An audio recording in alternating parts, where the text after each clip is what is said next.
Have you ever wondered, does God exist? Have you ever looked at the world around you and thought to yourself, was this created or evolved? Are rocks really millions of years old? Did dinosaurs roam the world not too long ago? Is there evidence for a worldwide global flood? Is the Bible reliable? Is it accurate? Is it true? Join us now for this exciting episode of The Evidence. Welcome to our 6th night of the Evidence Seminar, an exciting seminar that looks at the big questions of life, such as, does God exist? Is the Bible reliable? Is it trustworthy? Was Jesus Christ a historic figure who really walked the earth? Tonight we're going to be looking at that very thing. Can you trust the New Testament scriptures of the Bible? Can you trust that Jesus is more than a fairy tale? That he actually walked and talked and taught and lived on this planet as sure as you and I live. Now, perhaps the most powerful evidence that can be used in a courtroom case is eyewitness testimonies.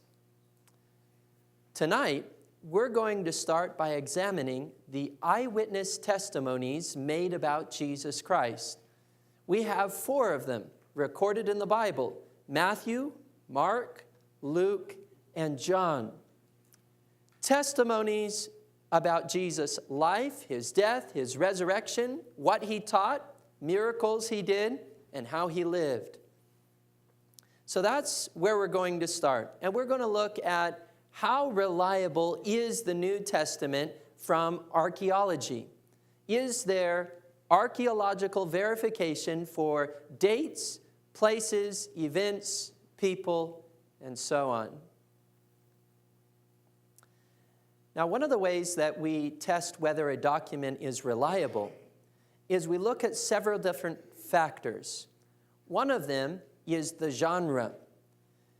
Different documents have different genre. You have poetry, you have biographies, you have historical documents, and then you have fiction. What genre does the Bible fall into?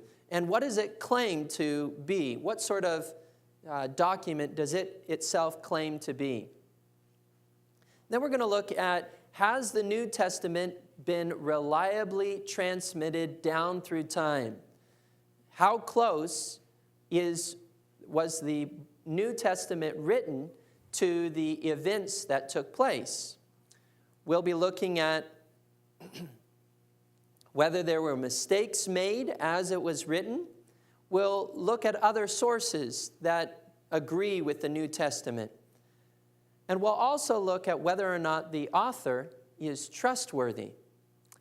Was he known to be a trustworthy author by outside sources? And to start with, we'll start with the Gospel of Luke. In Luke's Gospel, chapter 1, verses 1 through 4, Luke shares with us the type of document that he's trying to write. This is what it says. Many people have set out to write accounts about the events that have been fulfilled among us. They used eyewitness reports circulating among us from the early disciples. Having carefully investigated everything from the beginning, I also have decided to write a what? A careful account for you, most honorable Theophilus, so you can be certain of the truth of everything that you were taught. So is Luke trying to go for accuracy, or is he just going for story? He's looking for accuracy. And as you continue to look at Luke, you find that Luke mentions people, he mentions places, he mentions events with such accuracy that we can compare those same people, those same places, those same events, and see whether or not Luke was very accurate. So he claims to be a historical, writing a historical, factual document. He also claims to use the earliest sources. He writes everything in a consecutive order. And he writes everything for the specific purpose of accuracy. He wants everybody to get the story just how it actually occurred. And Luke does a good job at this. Take a look at Luke chapter 3, verses 1 through 2. It says, "It was now the 15th year of the reign of Tiberius, the Roman emperor. Pontius Pilate was governor over Judea. Herod Antipas was ruler over Galilee. His brother Philip was ruler over Iturea and Trachonitis. Lysanias was ruler over Abilene. Anna and Caiaphas were the high priests. At this time, a message from God came to John, son of Zechariah, who was living in the wilderness." How many people are mentioned? There's a lot. And it not only mentions the people by name, but it mentions the time period that this was written, and then it mentions the titles in which they held and the areas in which they governed. All of these things can be corroborated with historical documents and archaeology to see that everything that Luke said was 100% accurate and true. Now, before I go to the next slide there, we're going to come back to see each one of these people and places that can be validated through archaeology. But for now, we can say that this author did not intend his writings to be included in poetry, mythology, but fully intended his writings to be included in history. This is a historical document. It's also important to note that the author Luke wrote the book of Acts, which is simply the second part of his historical survey. So Luke wrote the Gospel of Luke. He also wrote Acts, which records the disciples and all the things that they did after the death of Jesus. So now we're going to look at the reliability of the documents or of the New Testament. How reliable are they, and how do we know that we have reliable copies of the New Testament? How do you know that when you buy a Bible from Barnes & Noble's today and you open it up to the New Testament and you're reading, how do you know that somebody didn't just slip something in there? Huh? How do you know? Well, we know by looking at the earliest documents. And you read the earliest documents, and then you compare it with a Bible from Barnes & Noble's, and you say, okay, does it match? Does it match? So what are some of the earliest documents? Archaeologists have discovered a complete manuscript dating to the 5th century A.D. It's called Codex Alexandrinus, and is a complete New Testament and Old Testament written in Greek. And then a 100-year earlier document, Codex Vaticanus, which is 4th century A.D., and it is also the complete Old Testament and New Testament in Greek. Earlier than that, we have what's called Papyrus number 1, which is Matthew's Gospel. It's a partial manuscript. Archaeologists have discovered that this dates to the 3rd century A.D. The incredible thing is that they found that the Gospel of Matthew in our Bible today is exactly the same as the Gospel of Matthew written on this 3rd century papyrus. So Barnes & Noble's 3rd century papyrus match. Papyrus 64, this dates back to 200 AD. It's, again, of the book of Matthew. It's in the Magdalene Library, and there's a current debate going on. Some think that perhaps this fragment dates even earlier than 200 AD. Some think it dates to 70 to 100 AD.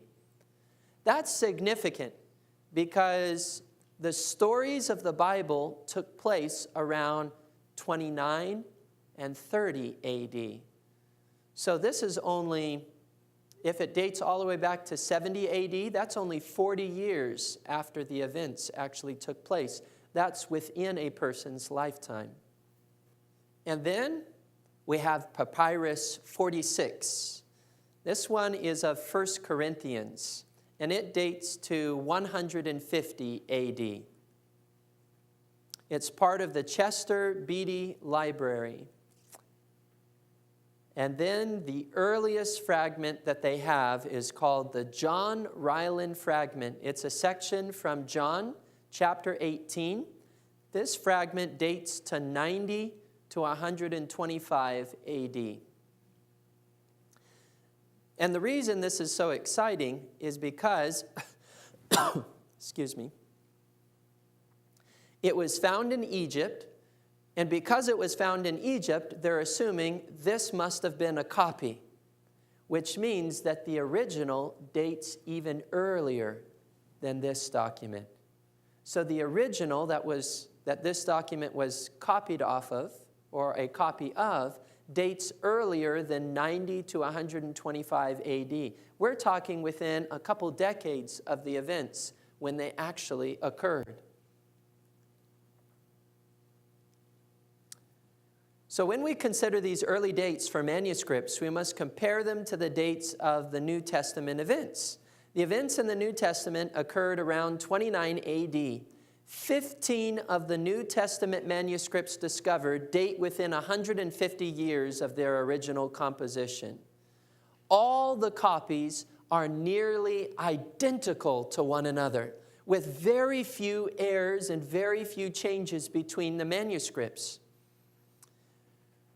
Most variations are a result of word order or spelling, but nothing of major significance. And let me share with you some of the things that they've discovered are the sort of errors that you could expect to find in some of these documents. One of the errors is, as somebody's copying something along, they might add an extra word. Can you pick out the error in this sentence? And the word of the Lord will stand forever. Now, does that change the meaning of the sentence at all? No. Would you say that's an accurate copy? It's accurate with an error. They've added an extra word, but the word doesn't change anything. It's as if the copyist was riding along, put down his pen to get a drink of water, and started back up with the last word he left off with. Now, this one I tend to do all the time, and that's misspell things. And the word of the Lord will stand forever. And word is supposed to be W-O-R-D. But still, it doesn't change the intention or the basic flow of the text, how the text was supposed to be. Another thing that is dropped is sometimes they drop letters or words as they're copying. So, for instance, and the word Lord will stand forever. There's a letter that's dropped and there's a word that's dropped. The word is of, it's a small word. You almost instantaneously just supply that word as you're reading along. It doesn't change the text very much. So these are the sort of errors that we find in manuscripts. The manuscripts are almost 99.5% compatible or equal to one another. And the 0.5% where there's some errors are errors in spelling, dropped words, or extra words that are added. Now let's look at how many manuscripts we actually have from the New Testament. There are 5,700 Greek manuscripts. And then there are 10,000 Latin manuscripts. And then there are 15,000 manuscripts in other languages, such as Syriac, Coptic, Slavic, Ethiopic, and Armenian. Together, this makes 30,700 manuscripts that can be compared with one another. So if you have 100 different copies of Matthew, and you compare all those copies of Matthew together, you can get a pretty good sense of exactly what was added, what was taken away, what little words were dropped, what words were misspelled. You can get exactly how Matthew was written. And what they found is that all of these manuscripts agree up to 99% of the time. Now, if there were to be opportunity for inaccuracy to creep into the text, surely geography, time, and the translation into different languages would provide ample opportunity for there to be inaccuracies that creep in. But instead, we find that all these documents are consistent with each other with only minor errors such as spelling errors inserted. The Bible isn't based on a single fragment that they found buried under somebody's basement. It's based off of manuscript after manuscript after manuscript after manuscript found in Egypt, found in Israel, found all over the Middle East. So the Bible that you hold in your hands is not some book that was dug out from underneath a rock. This is a reliable, accurate book that is proven accurate over 2,000 years of history, accurately copied and written down. Now you can compare that to other ancient documents. Other ancient documents do not compare to how accurate and how close to the events the Bible was actually written. For instance, Homer. It was written in 800 BC. The earliest copy date for Homer is 250 AD, which is about 1,000 years later. That's the earliest copy that they have. And there's 2,400 manuscripts of Homer. How many manuscripts of the Bible? 30,000. 2,400 is pretty good, but that's still short, quite a bit short, almost 15 times short of what the Bible has. The Euripides, there are 330 copies of those. The Gallic Wars by Caesar, there's only 10 surviving copies in the world. It was written in 55 BC, and the earliest copy is from 850 AD. 900 years later is the earliest copy. There are only 2 copies for the Histories by Tacitus. That was written in 100 AD, and the earliest copy is 900 AD, 800 years later. Just as a reminder, the earliest copies of the Bible date within 100 years. Some, as for instance the John Ryland fragment, if it was written in 90 AD, that means if you go from 29 to 90, you're talking about 60 years, within 60 years.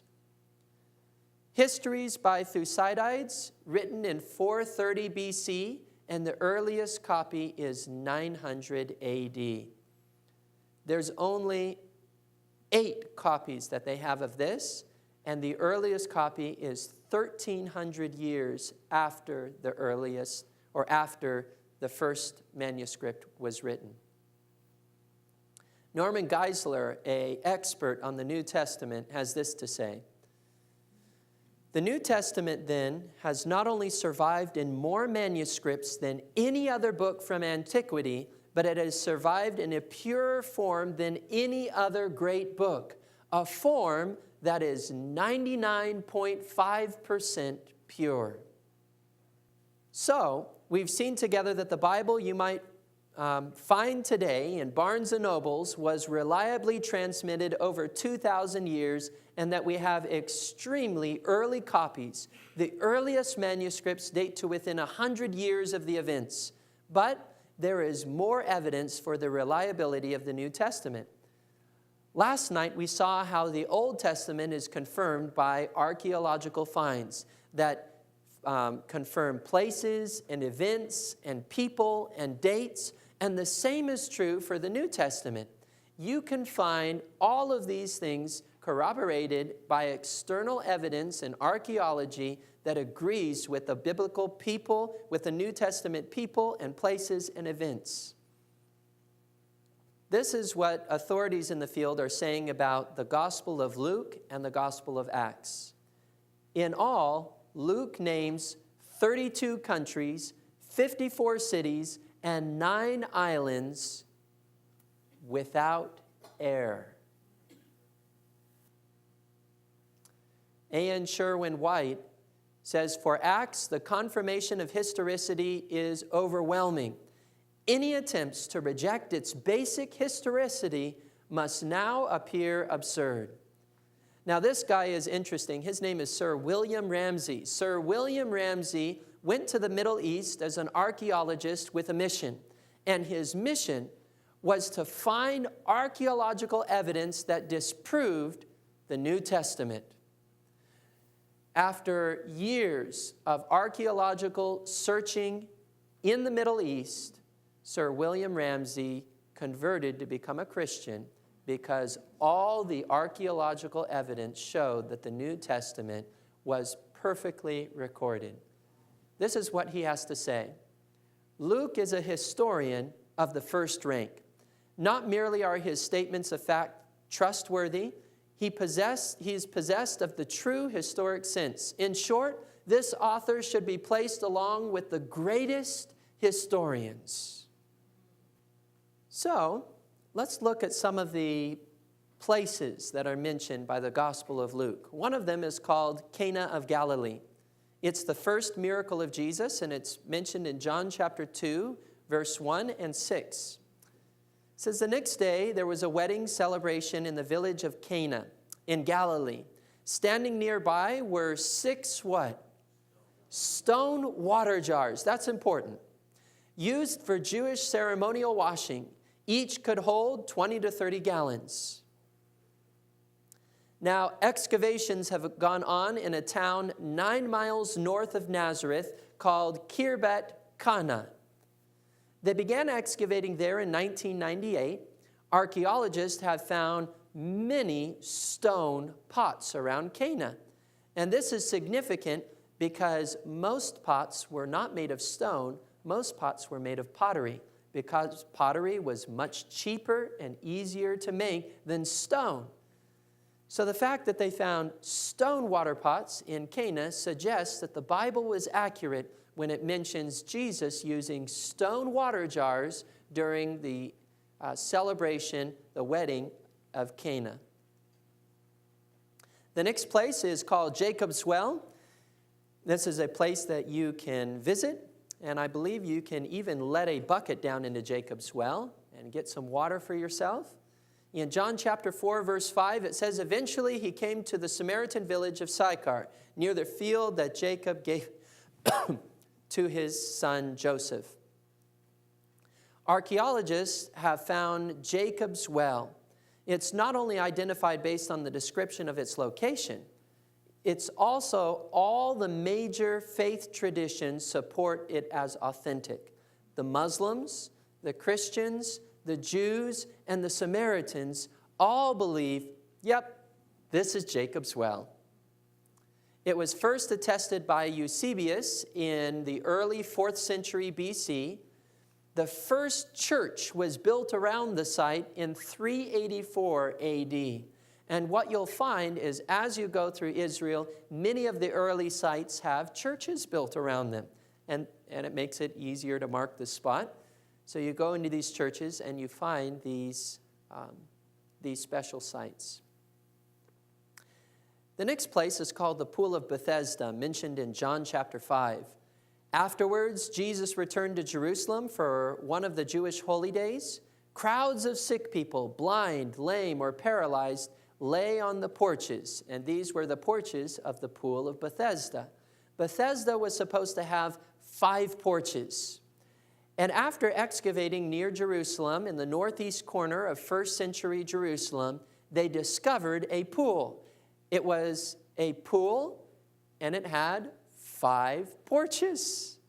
It also had 2nd century artifacts in the pool. And now they've confirmed that it is, after all, the Pool of Bethesda. The next place is a synagogue in Capernaum. In John chapter 6, it says, he said these things while he was teaching in the synagogue in Capernaum. Now, if you go to Capernaum today, you can find an ancient synagogue. It's all white, but this was not the synagogue that is mentioned in the Bible. Underneath the synagogue is another synagogue that was destroyed. It was a black basalt synagogue. That black basalt synagogue dates to the 1st century AD and was probably the synagogue that Jesus himself attended a time or two. After it was destroyed, or after they destroyed it, they built a white 4th century synagogue right on top of the black 1st century synagogue. And that's what you see today. And you can see the black basalt rock underneath and the white ruins of the current synagogue on top. The next place is called the Pool of Siloam. It's mentioned in John chapter 9, verses 6 through 7. And in that story it says, "Then he spat on the ground, made mud with saliva, and spread the mud over the blind man's eyes. He told him, 'Go wash yourself in the pool of Siloam.' So the man went and washed and came back seeing. And archaeologists said, 'That pool doesn't exist.' And it was unknown for a very long time, hundreds of years. In the 19th century, someone thought that they had discovered the Pool of Siloam, and then it turned out to not be the Pool of Siloam. So they waited a little bit longer, and in 2004, there was a lower pool discovered. Inside this pool, down in the plastered bottom, they found coins. And those coins dated to the time of Alexander Jannaeus, which was 104 to 76 BC. Meaning that pool was there before Christ, and somebody dropped their coins in it. And then they found other coins in the pool that date to the Jewish War, 66 to 70 AD. That's after Christ. So if you have coins in a pool that date before Christ and coins in the same pool that date after Christ, you would be led to believe that that pool existed during the time of Christ, right? And indeed, this pool's location mentions what Josephus said it would be. It should be a lower pool location. So they believe that this is indeed the Pool of Siloam. Another historic place is called the city of Bethany. Now, Bethany was the home of Lazarus. In John chapter 11, it says, "Now a certain man was sick named Lazarus of Bethany, the town of Mary and her sister Martha. Then Jesus, again groaning in himself, came to the tomb. It was a cave, and a stone lay against it." Lazarus, during this story, has died, and he's been buried in a tomb. And he stays in that tomb for 4 days. And the tomb is actually a cave. Well, archaeologists have found Bethany. It's the name of the present-day city where Bethany is located is called Al-Izariah, which is Arabic for place of Lazarus. It's just 1.5 miles from Jerusalem. You can go to Bethany today, and what you'll find is that the tombs around Bethany are caves. 1st century cave tombs, just as Lazarus might have been buried in. Another city is the city of Nazareth, mentioned in Luke chapter 2, verse 39. It says, "When Jesus' parents had fulfilled all the requirements of the law of the Lord, they returned home to Nazareth in Galilee." Now, Nazareth was a small village. At the fall of Jerusalem in AD 70, the priests that lived in Jerusalem would have had to have been relocated because the temple was destroyed. Archaeologists have uncovered a list in Aramaic describing 24 courses or families of priests who were relocated, and one of them was registered as having been moved from Jerusalem to Nazareth. Archaeologists have found 1st century tombs outside the village limits, suggesting that Nazareth existed at the time of Jesus. Inside the tombs, they found 1st century pottery lamps and different artifacts dating it to the 1st century. Now we're going to move to a biblical event that is corroborated by history. It was the Roman census. Now, the Roman census is something that is mentioned at the time of Jesus' birth. Mary and her husband Joseph traveled to Bethlehem because a census is required. And they are supposed to go to the town of their birth. So they go to Bethlehem, and there Jesus is born in Bethlehem. And the reason he's born in Bethlehem and not Nazareth is all because of this event, the Roman census. The emperor said so, we got to go. So that's what happened. And here it is recorded in Luke chapter 2. At that time, the Roman Emperor Augustus decreed that a census should be taken throughout the Roman Empire. This was the first census taken when Quirinius was governor of Syria. All returned to their own ancestral towns to register for the census. Now, was this a true event? Did it really happen? Archaeologists have discovered an official Roman governmental document dated to 104 AD. And here's that document. It's written by Gaius Vibius Maximus, prefect of Egypt. And he says, seeing that the time has come for the house-to-house census, it is necessary to compel all those who for any cause whatsoever are residing out of their provinces to return to their own homes, that they may both carry out the regular order of the census and may also attend diligently to the cultivation of their allotments. So the census was confirmed. It happened. There's some people that are mentioned in the book of Acts. One of them is Publius, chief of the island. That was his title. He's mentioned in Acts 27. We find this thrilling story of Paul, who is being taken prisoner to Rome, and on his way to Rome, his ship wrecks, and it ends up wrecking on the island of Malta. And everybody on the ship is able to swim to Malta or grab a hold of some of the ship until they can float to Malta. Once they get to Malta, they meet a man, and the man is Publius, and Publius is the chief man of the island. And this is how it's written in Acts 28. Once we were safe on shore, we learned that we were on the island of Malta.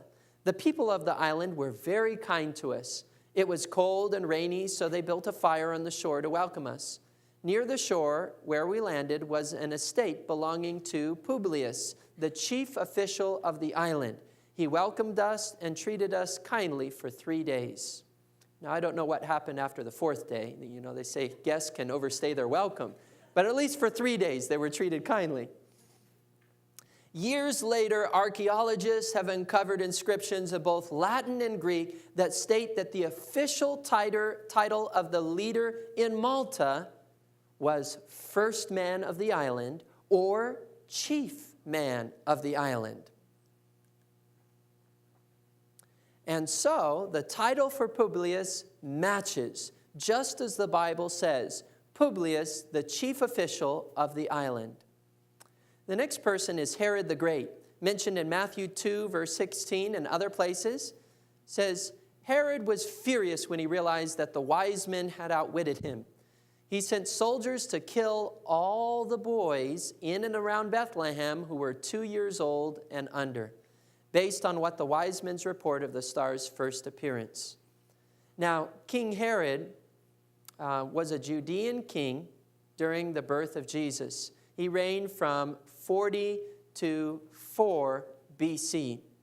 And when the wise men came and reported to King Herod, they told him, a baby king that's been mentioned in prophecy is born in Bethlehem. Well, he wasn't too happy about that, and so he tried to rid the land of this king, and the way he did it was kill every boy that was 2 years old or younger. A 4th century source, Ambrosius Theodosius Macrobius, wrote, when Augustus heard that Herod, king of the Jews, had ordered all the boys in Syria under the age of 2 years to be put to death, and that the king's son was among those killed, he said, I would rather be Herod's sow than Herod's son. And this is a 4th century document.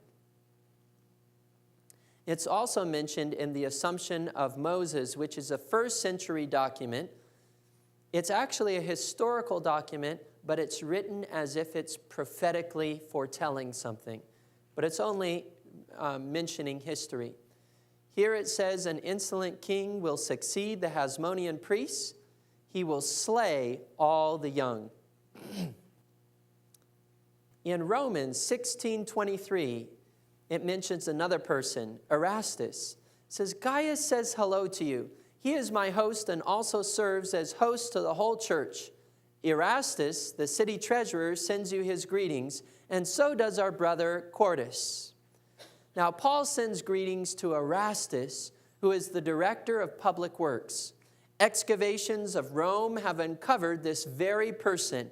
There's a pavement stone that has Erastus' name on it, mentions him as the treasurer of the city, and then states on the stone, and this is the stone on the screen, it states that Erastus laid this stone out of his own finances. So Erastus, confirmed. The next person is James, the brother of Jesus, mentioned in Galatians chapter 1. The only other apostle I met at the time was James, the Lord's brother. Flavius Josephus mentions James. Says, as therefore Ananus was of such a disposition, he thought he had now a good opportunity, as Festus was now dead and Albinus was still on the road. So he assembled a council of judges and brought before it the brother of Jesus, the so-called Christ, whose name was James. Now, the reason why Josephus says the so-called Christ is because Jesus was actually a fairly common name. So in order to differentiate which Jesus he's talking about, he talks about Jesus, the one everybody knows as the so-called Christ. It's his brother, James. James was also a popular name at the time. So he had to put those names together that way. Together with some others, and having accused them as lawbreakers, he delivered them over to be stoned. 1/4 of the Gospels are devoted to the death and trial of Jesus. There's 5 major figures surrounding Jesus' death and trial. Herod Antipas, the son of Herod the Great. Peter, the disciple of Jesus. Pontius Pilate, the one who tried Jesus. Caiaphas, the high priest. And then Jesus Christ himself. So we're going to look at those 5 individuals right now. The first is Herod Antipas, mentioned in the book of Luke, chapter 23. Herod was delighted at the opportunity to see Jesus because he had heard about him and had been hoping for a long time to see him perform a miracle. He asked Jesus question after question, but Jesus refused to answer. Meanwhile, the leading priests and the teachers of religious law stood there shouting their accusations. Then Herod and his soldiers began mocking and ridiculing Jesus. Finally, they put a royal robe on him and sent him back to Pilate. So that's what the Bible says. Herod Antipas is mentioned by Josephus. He's mentioned by Philo, written before 41 AD, mentioning him in the embassy to Gaius. He's mentioned by Suetonius Caligula, writing about him. He's mentioned in Dio-Roman history. And there are coins that mention him dated to his time. So we know that Herod Antipas is a real person, a real historic figure who existed during the time of Jesus. The next person is Peter. He's found in Luke 22:54. It says, so they arrested him and led him to the high priest's home, and Peter followed at a distance. Peter was a fisherman around Capernaum. In a 4th century AD writing, the writings of Pilgrim Egeria, he says, and in Capernaum, what is more, the house of the prince of the apostles, Peter, has been turned into a church, leaving its original walls, however, quite unchanged. So by the 4th century, We have a writer saying, we know where Peter lived. The roof's gone, but the walls are still there, and there's a church built around it. And today, you can go to that very church. It's been modernized.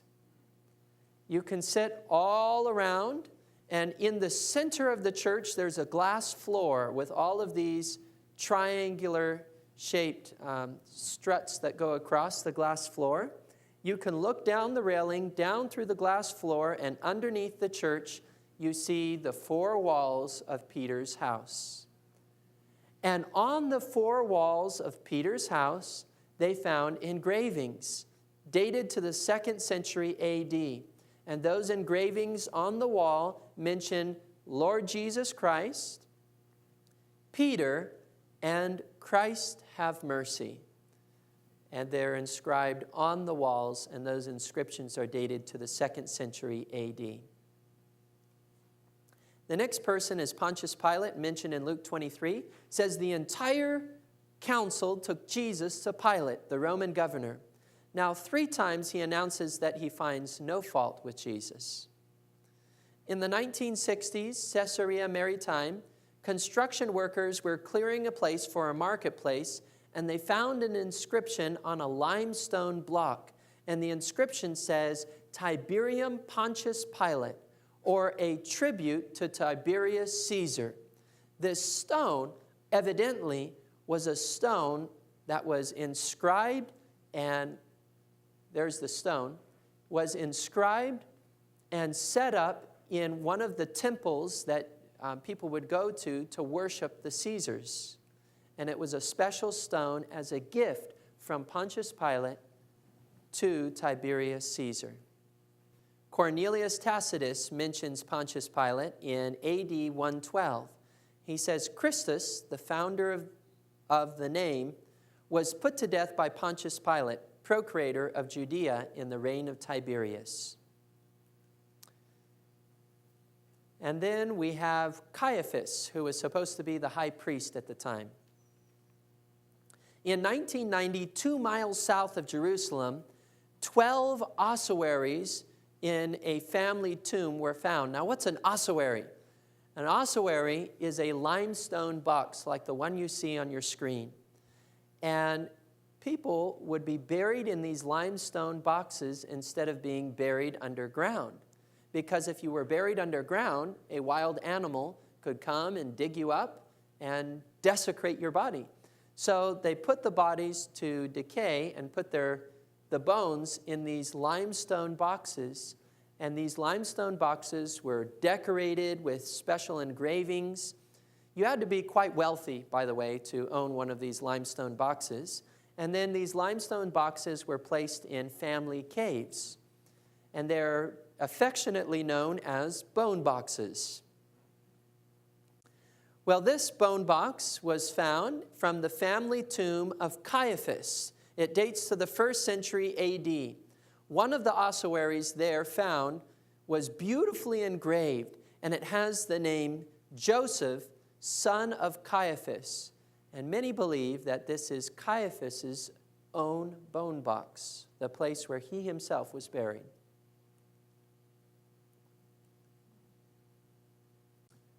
If the New Testament is reliable, what does that say about its description of the person Jesus Christ? If every other person, place, and historical account is accurate, what about this man? Well, we can find writings that mention Jesus as well. From Flavius Josephus, this is the Arabic version, says, at this time there was a wise man called Jesus, and his conduct was good, and he was known to be virtuous. Many people among the Jews and other nations became his disciples. Pilate condemned him to be crucified and to die, but those who had become his disciples did not abandon his discipleship. So Josephus mentions him. He also says they reported that he had appeared to them 3 days after his crucifixion, and that he was alive. Accordingly, he was perhaps the Messiah, concerning whom the prophets have reported wonders. Flavius Josephus goes on to say, and the tribe of the Christians, so named after him, has not disappeared to this day. This is from the recently discovered Arabic version, which contains 2 passages about Jesus and can safely be regarded as unedited or untampered with. And the reason why is because it was out of Christian hands and it was in Arabic hands with the Muslims for so many years. The next one is also from Josephus. It says, he convened a meeting of the Sanhedrin and brought before them a man named James, the brother of Jesus, who is called the Christ, and certain others. He accused them of having transgressed the law and delivered them up to be stoned. Then Tacitus mentions him in 112 AD. He, Nero, falsely charged with guilt and punished with the most exquisite tortures the persons commonly called Christians, who were hated for their enormities.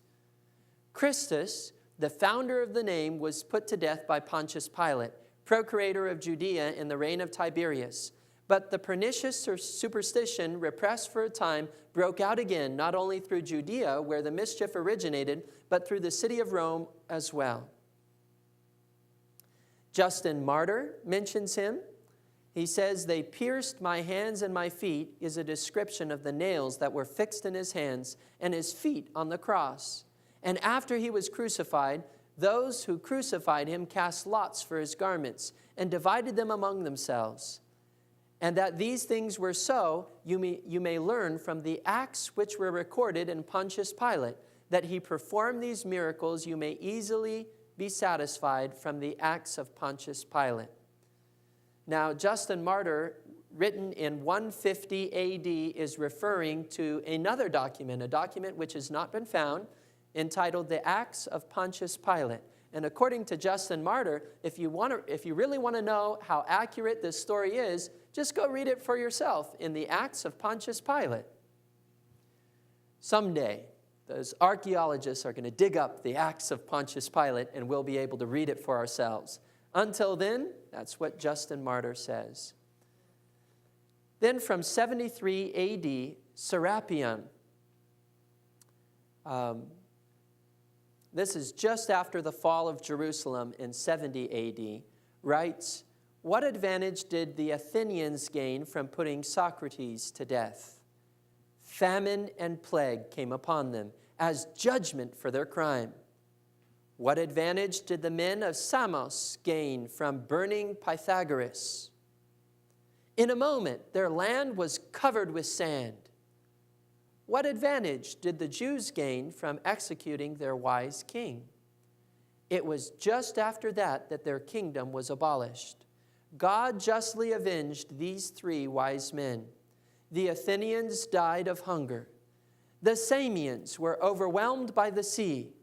The Jews, ruined and driven from their land, live in complete dispersion. But Socrates did not die for good. He lived on in the teaching of Plato. Pythagoras did not die for good. He lived on in the statue of the Hera. Nor did the wise king die for good. He lived on in the teaching which he had given. Who would the wise king be? None other but Jesus. On the cross of Jesus was a sign, and that sign said, Jesus of Nazareth, King of the Jews. Jesus Christ, is he a real historic figure?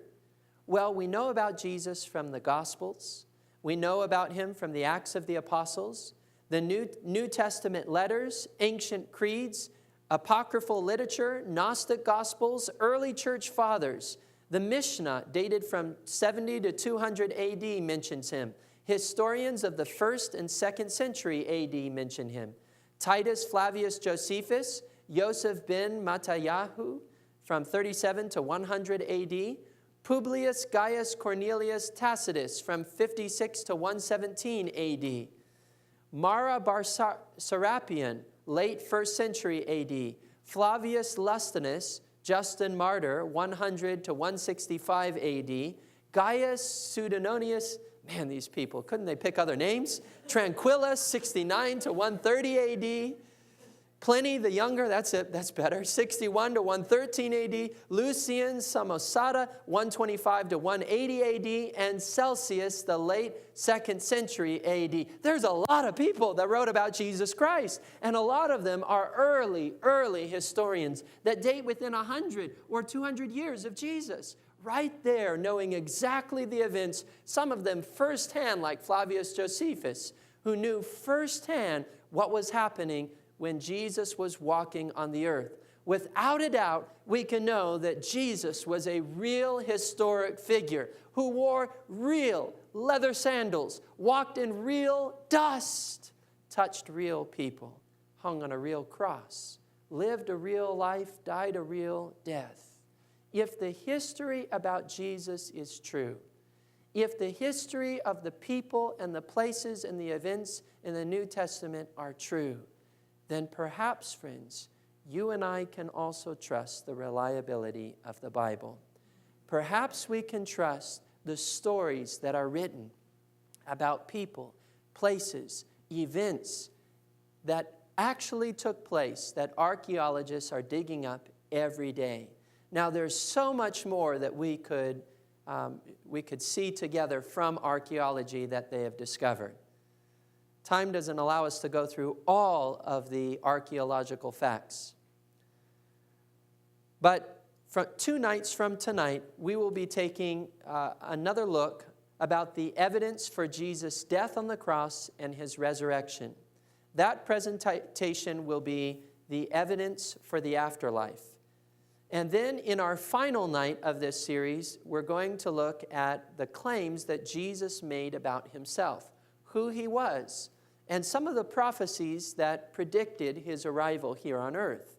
Who is Jesus Christ, really? So those are coming 2 nights and 3 nights from tonight, Friday night and Saturday night. Tomorrow night, before we cover those 2 subjects, tomorrow night, there is one that we can't miss. Human suffering, why? If God is good, if God is kind, if God has everything under control, why is there human suffering? You aren't going to want to miss tomorrow night as we look at the reasons behind the tragedies we see on planet Earth. But for tonight, thank you again for coming, and I look forward to seeing you again tomorrow. Have a good night.